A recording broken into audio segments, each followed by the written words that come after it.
नमस्कार मित्रों, मैं आपका मित्र भूपेन ठाकरे स्वागत करता हूं यूट्यूब चैनल जीएस मंथन 88 पे।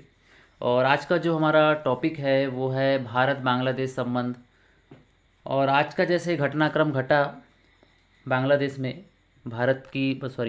बांग्लादेश की जो प्रधानमंत्री थी शेख हसीना जी, तो उनके आवास पे किस तरीके से वहाँ के जो धार्मिक कट्टरपंथी लोग थे उन्होंने हमला किया, और वो किस तरीके से अपनी जान बचाकर अपने परिवार समेत वो भारत आई। और पूरा हम भारत और बांग्लादेश के संबंधों का इतिहास जानने का यहाँ प्रयास करेंगे कि क्या विवाद हैं और कैसे कैसे बांग्लादेश बना, और क्या वहाँ की परिस्थितियाँ हैं जिन्होंने आज की वर्तमान स्थितियों को लाकर हमारे सामने खड़ा कर दिया, और वो परिस्थितियाँ भारत को कैसे इफ़ेक्ट करेंगी। तो ये सारी चीज़ें हमको समझना होगा। तो सबसे पहले हम लोग स्टार्ट करते हैं कि भारत और बांग्लादेश के जो संबंध हैं उनको हम समझने का प्रयास करेंगे, इसका इतिहास क्या है। तो याद रखिएगा, भारत एकदम सेंटर में है ना। और भारत के पश्चिम में है पाकिस्तान, जो कि उस समय पश्चिमी पाकिस्तान कहलाता था, और जो बांग्लादेश वाला था हिस्सा वो पूर्वी पाकिस्तान कहलाता था। ठीक, तो पश्चिमी पाकिस्तान देन पूर्वी पाकिस्तान, और बीच में आपका भारत। तो भारत एक लोकतांत्रिक देश है, जबकि जो पश्चिमी पाकिस्तान है यहाँ की जो भाषा थी वो उर्दू भाषा थी, और यहाँ पर जो पंजाबी लोग थे ये काफ़ी शक्तिशाली बनकर उभरे। इसके अलावा पूर्वी पाकिस्तान में बंगाली मुसलमान और बिहारी मुसलमान थे। ठीक है, दोनों ही मुसलमान थे क्योंकि ये अपने भारत से ही लगा हुआ था, है ना। तो ज़्यादातर बंगाली मुसलमान और बिहारी मुसलमान। तो इस तरीके से ये सिस्टम था। बीच में भारत है, इधर पूर्वी पाकिस्तान है, इधर आपका पश्चिमी पाकिस्तान है। अब हम लोग देखें, अगर सीमा साझा की अगर बात करें तो भारत अपनी सर्वाधिक जो सीमा साझा करता है वो बांग्लादेश के साथ करता है।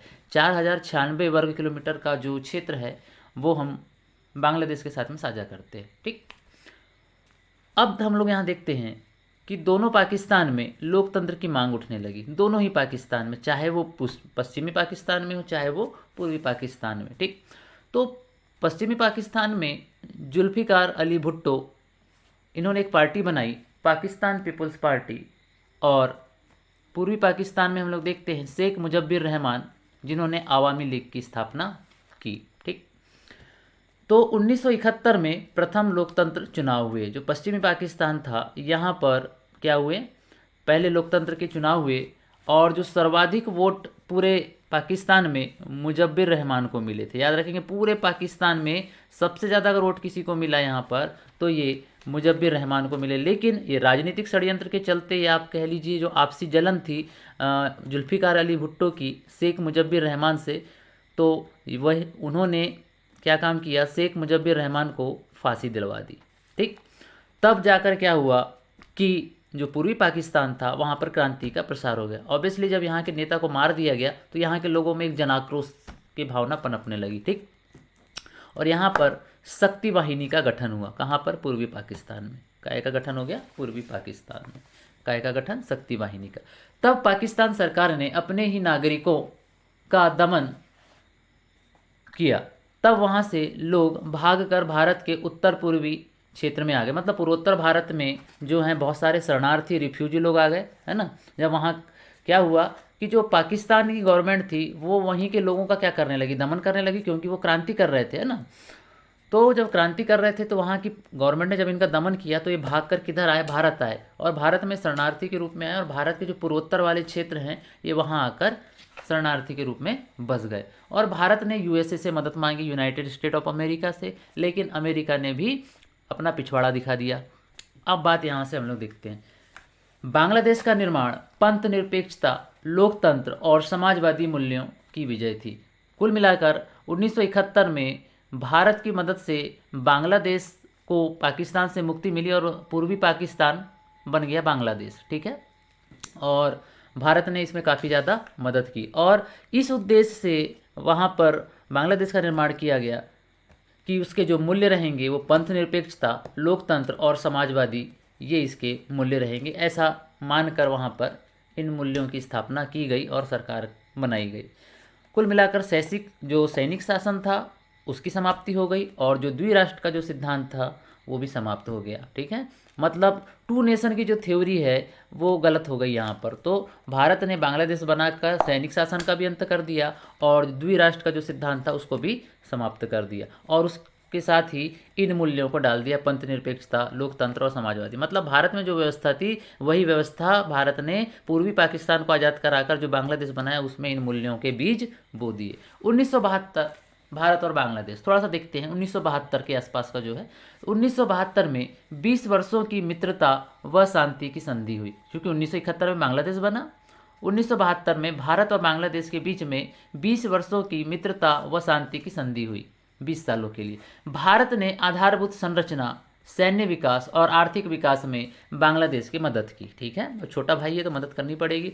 इस संधि के कारण बांग्लादेश को पाकिस्तान, चीन और यूएसए ने मान्यता नहीं दी। मतलब कुल मिलाकर इन लोगों ने, चाहे पाकिस्तान ने हो, चाहे चीन ने हो और यूएसए ने, इन सब ने ही मिलकर एक देश के रूप में बांग्लादेश को मान्यता नहीं दी। लेकिन भारत के अथक प्रयास से यूएन के माध्यम से, यूनाइटेड नेशन के माध्यम से क्या हो गया, भारत ने बांग्लादेश को एक देश के रूप में मान्यता दिला दी।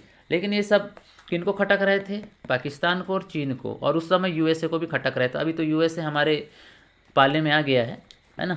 1975 में भारत तथा बांग्लादेश में आपातकाल, ठीक है, और इसी आपातकाल में क्या हुआ, शेख मुजब्बिर रहमान की हत्या कर दी गई। ठीक है, 1975 में क्या हुआ, भारत में भी लोकतंत्र की हत्या हुई, जैसे कि इंदिरा गांधी जी पर आरोप लगते हैं कि उन्होंने लोकतंत्र की हत्या की, और भारत में आपातकाल लगा 25 जून को, और बांग्लादेश में भी आपातकाल की स्थिति आ गई। मतलब बड़े भाई के यहाँ भी आपातकाल और छोटे भाई के यहाँ भी आपातकाल, और इसी आपातकाल में भाई साहब निपट गए शेख मुजब्बिर रहमान। मतलब वहाँ के जो कट्टरवादी लोग थे, जो इनके अगेंस्ट में थे, उन्होंने इनकी हत्या कर दी। और हत्या करने में किसका हाथ था, आपके जुल्फिकार भुट्टो का। भुट्टा खा रहा था। अब 1975 से 1990 के बीच की स्थिति अगर हम लोग देखें तो बांग्लादेश में मुजब्बिर रहमान की हत्या से पुनः सैनिक शासन आ गया। अब क्या हुआ, जो मुजब्बिर रहमान की हत्या हुई वहाँ से अब वापस से लोकतंत्र तो खत्म हो गया और वापस से सैनिक शासन आ गया, जो भूतपूर्व में था। मतलब जो पहले था वही स्थिति यहाँ पर वापस से निर्मित हो गई। इसके बाद सैनिक शासक जिया उर हक सत्ता में आ गए। ये पाक समर्थक थे। मतलब कौन आ गया, सैनिक शासक जो थे जिया उर हक, वो सत्ता में आ गए, और वो किसका समर्थन करते थे, पाकिस्तान का समर्थन करते थे। तो इस हिसाब से चीन ने भी इनको मान्यता दे दी और पाकिस्तान ने भी इनको मान्यता दे दी। ठीक है, चीन के अपने पक्ष हैं और पाकिस्तान के अपने पक्ष हैं। कुल मिला के चीन भी भारत का दुश्मन और पाकिस्तान भी भारत का दुश्मन, और बांग्लादेश में इनके समर्थक बैठे हैं तो इन्होंने इनको मान्यता प्रदान कर दी। 1979 में सैन्य शासन यानी पश्चिमी पाक में जिया उर रहमान आए। उन्होंने बांग्लादेश के संविधान में पंथ निरपेक्षता को हटाकर बिस्मिल्लाह रहमान रहीम शब्द जोड़ दिया। मतलब पश्चिमी पाकिस्तान में कौन आ गए, मतलब एक सैन्य शासक आए जिनका नाम था जिया उर रहमान। उन्होंने बांग्लादेश के संविधान में पंथ निरपेक्षता को हटाकर बिस्मिल्लाह रहमान रहीम शब्द जोड़ दिया।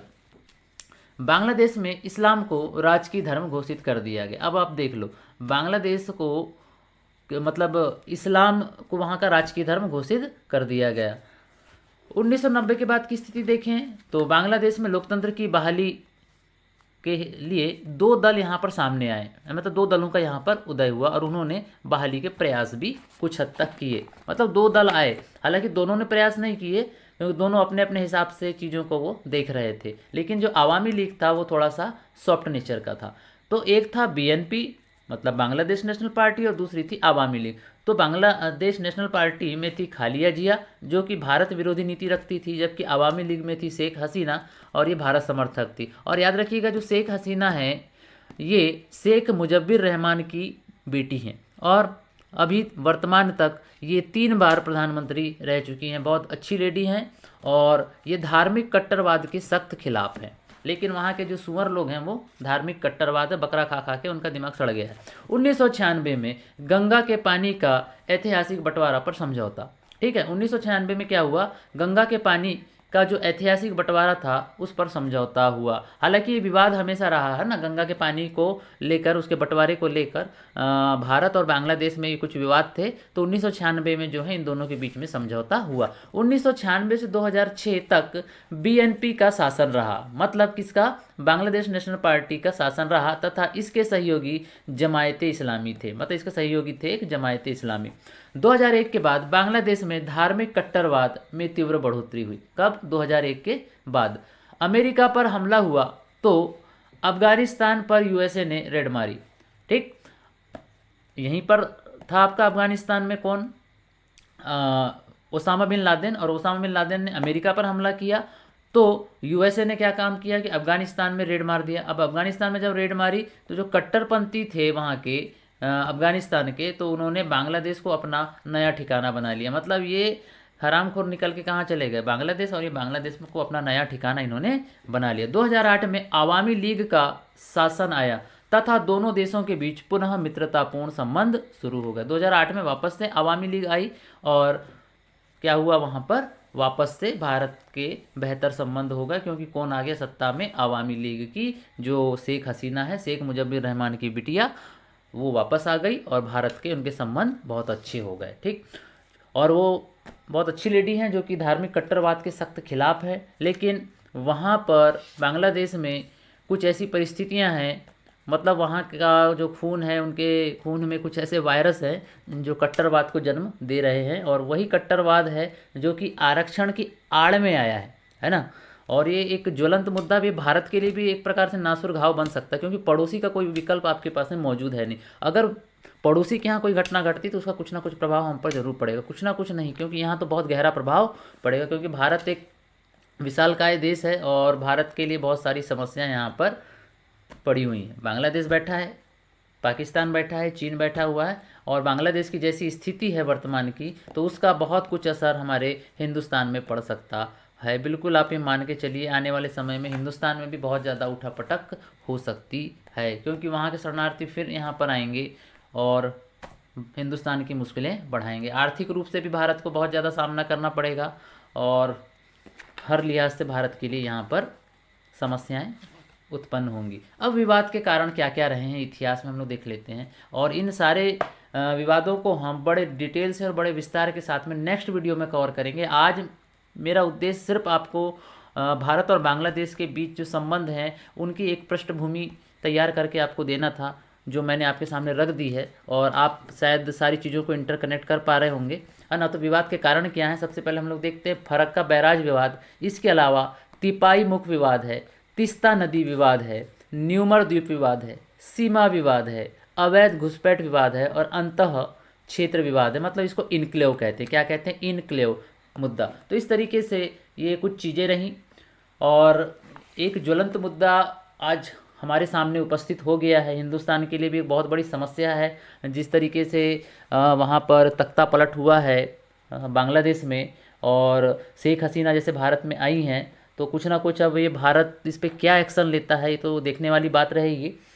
लेकिन हिंदुस्तान के लिए भी आने वाला वक्त जो है थोड़ा सा खतरनाक रहेगा, और कैसे कैसे घटनाक्रम भविष्य में घटेगा ये कहा नहीं जा सकता। तो इसलिए आप सभी लोगों को सावधान रहने की ज़रूरत है, राजनीतिक रूप से भी और हर तरीके से। तो फिर मिलते हैं फिर नेक्स्ट वीडियो में। जय हिंद, जय भारत, जय श्री राम, जय माँ भारती।